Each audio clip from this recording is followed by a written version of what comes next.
So let's talk about the most important hour of your day. And no, I'm not talking about the one right before a big deadline. I'm talking about the one right after you wake up. There's this growing belief that this first hour, yeah, that one, holds the key to unlocking more energy, more focus, and way more productivity. Today, we're going to hack it.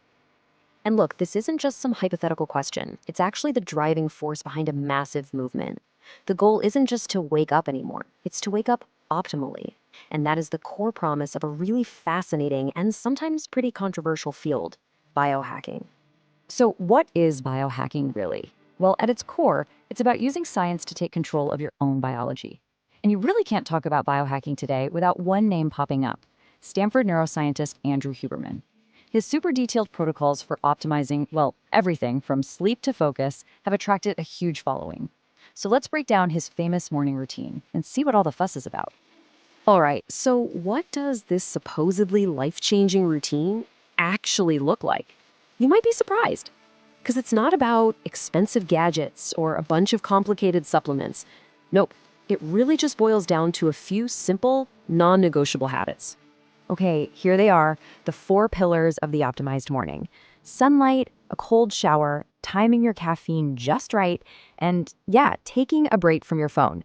Each one of these is designed to work with your body's natural rhythms, not fight against them. So let's dig into the science behind each one step by step. So these first two are all about sending a super clear signal to your body, like a big bright sign that says, hey, the day has officially begun. We're talking about using powerful, totally natural cues, light and temperature, to get your internal systems firing on all cylinders. According to the protocol, this is the single most important thing you can do. And the details really matter here. No sunglasses, and don't do it through a window.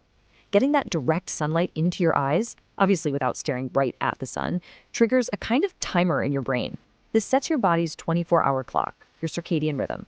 And what's so cool is that it not only helps you wake up now, but it also helps you sleep better tonight. Okay, next up is the one most of us are probably dreading: the cold shower. I get it.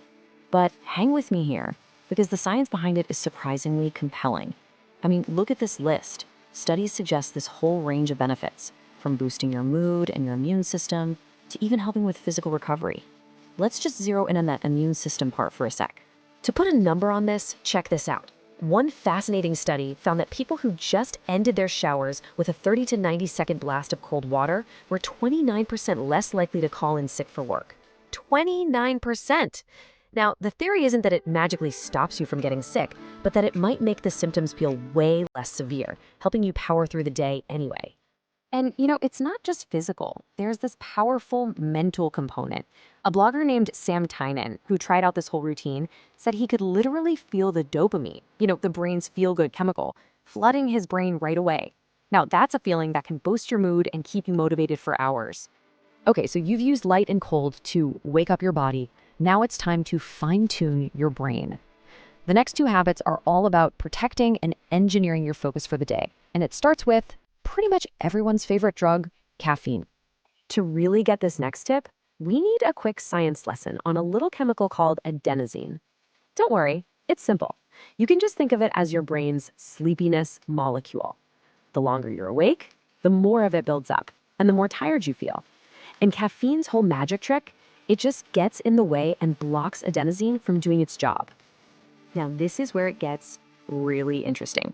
So when you first wake up, your adenosine levels are at rock bottom. If you chug that coffee right away, the caffeine doesn't have much sleepiness to block. It's kind of useless. But if you wait about 90 minutes, enough of that adenosine has built up for the caffeine to be way more effective. The result? You get a more sustained energy boost and you're much less likely to have that awful afternoon crash. It's a game changer. And the final pillar, which might be the toughest one for a lot of us: stay off your phone for the first hour. And this isn't just about avoiding the stress of your inbox. It's a real biological hack. That blue light from our screens is really good at suppressing melatonin, the sleep hormone.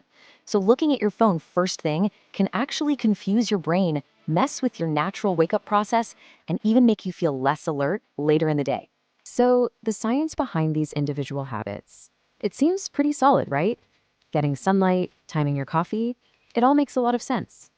But, and this is a big but, as these protocols have just exploded in popularity, So have some pretty tough questions about the messengers delivering the message.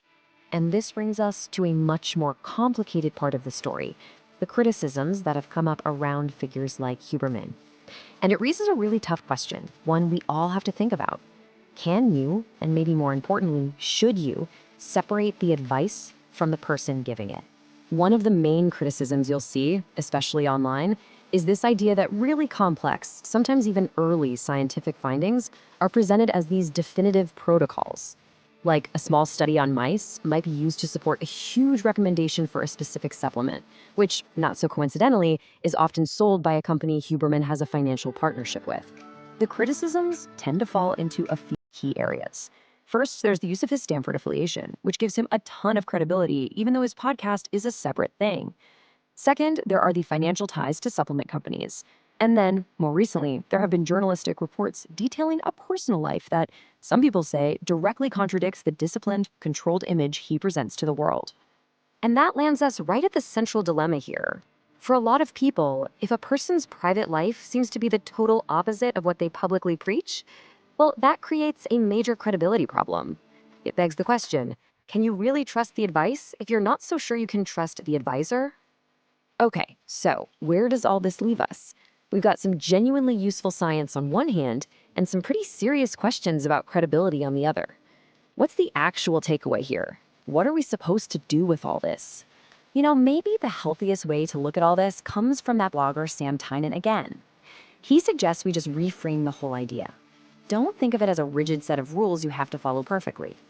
Instead, think of it as a toolbox. Your job is just to experiment, see which tools work for your life, and feel totally free to just leave the rest. And this really gets to the why behind any of this. The goal isn't just to become a productivity machine for the sake of grind culture. It's actually the opposite. The whole idea is that by being more efficient with your time, you create more time and energy for the things that actually matter. The people and passions that bring you joy. In the end, the science behind morning light and cold showers and timing your coffee, it's a powerful guide, for sure. But it's not a gospel. So the real question isn't whether you should follow a specific guru. It's a much more personal one. Which of these tools are you going to use to build the life that you want to live?